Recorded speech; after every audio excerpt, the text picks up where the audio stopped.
What's up, guys? Super stoked to be here with you today. I'm going to talk about why I want to teach and what that's going to kind of look like for me in the future. So, here we go.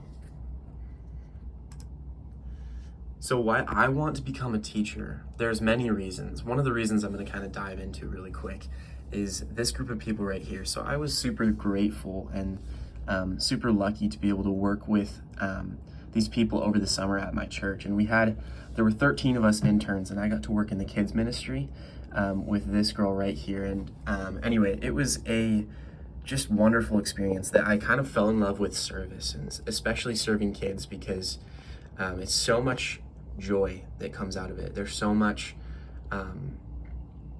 just love that the kids bring to me, and it's super encouraging.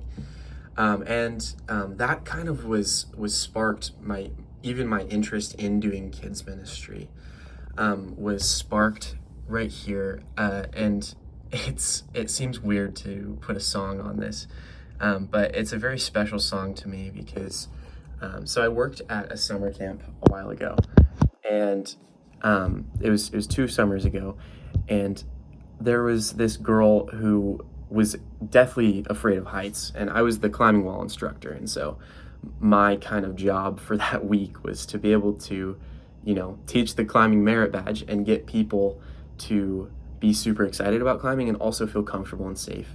And she was super scared of heights, and so we took her up to the top, and she ended up getting super scared, and so she came back down. She wasn't able to rappel, and then we kind of overheard that the song Pure Imagination kind of calms her down. And so me and the guys kind of got together and we're like, all right, how can we incorporate this? And so anyway, long story short, I ended up rappelling next to her, playing the song out of my phone in my pocket.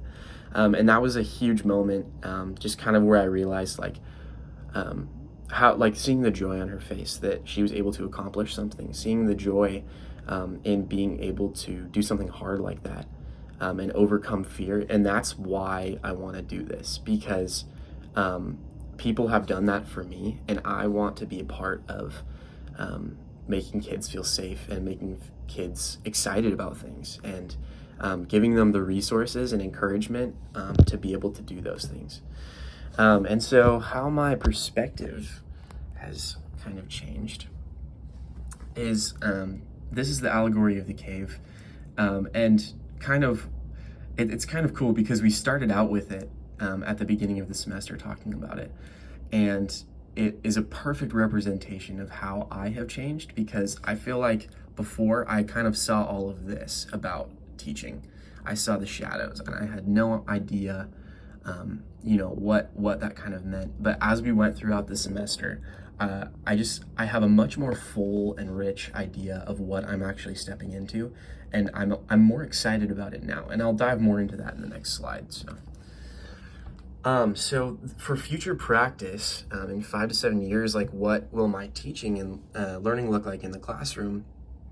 I know it's probably cheesy, but I'm going to talk about the fruits of the Spirit. Talking about it throughout the semester has kind of just brought me some clarity on what kind of things I want to value in the classroom, and kind of how to practically do that. And I'll dive more into that on the next slide. So yeah, the 5 learning theory strategies that I'd like to see kind of take action in my classroom. So the first one is differentiation. I want a space where kids feel challenged, but I also want a space where kids feel comfortable and safe. And so doing what I need to do to give them resources and encourage them, but also understanding people's abilities, and kind of adapting it based off of personality and where they're at currently. And I think that's super important, and that kind of ties into some other ones that I have on here. One of them is the 9 levels of learning from Gagne, I think is how you say it, and the levels in the cognitive domain, and it ties into those because I kind of found out through this course that there are practical ways that we can approach these things so that we can just best support our students. And so along with that too, the rational objectives that Tyler, Ralph Tyler created is this idea of creating these objectives that are attainable. These questions that we can ask ourselves of like, how is this actually going to apply, and how is this actually going to help? Like, there's nothing that we're going to do here that is unintentional, because I don't think that makes sense. And so something that I've kind of taken like largely from this course is that everything should be intentional. Everything should have kind of a rhyme or reason to it. And then finally, something else that has kind of changed for me is my idea on the nature versus nurture debate. And what I have kind of come around to see is that they work together in this beautiful way. And so obviously providing that nurture piece too, but also just understanding the nature, and understanding that, you know, people come from different places, from different backgrounds, and there's so many factors that could be why this kid is having attention issues, or why this kid is having motivation issues, right? Like there's so many different things involved here. And so I think understanding that is extremely important, because we need to best cater to our students' needs, but also understand the limitations and the not expecting too much from them. And so it's a fine balance there. And I think that, you know, Gagne and Bloom get into that as well, into like more detail. And I don't have time to talk about that right now. And finally, the fruits of the Spirit. We've talked a lot about it this semester. And basically studying the fruits of the Spirit has influenced my vision as a teacher, because I was kind of looking at them as a process at the beginning of the semester, and I was looking at them like, oh, I need to be this, I need to be this, I need to be this, right? But what I realized is that's not the point. The point isn't that we are supposed to be these things right now.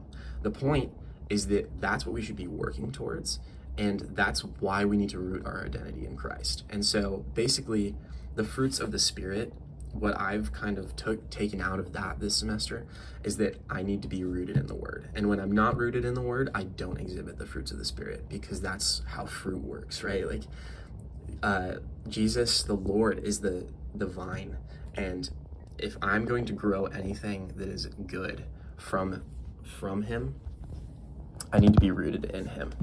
And so, yeah, those are my main takeaways from this course. It's been, honestly, I loved this course, and it really just broke things down to a solid, just kind of easy to understand, but also like concise. So yeah, anyway, thank you.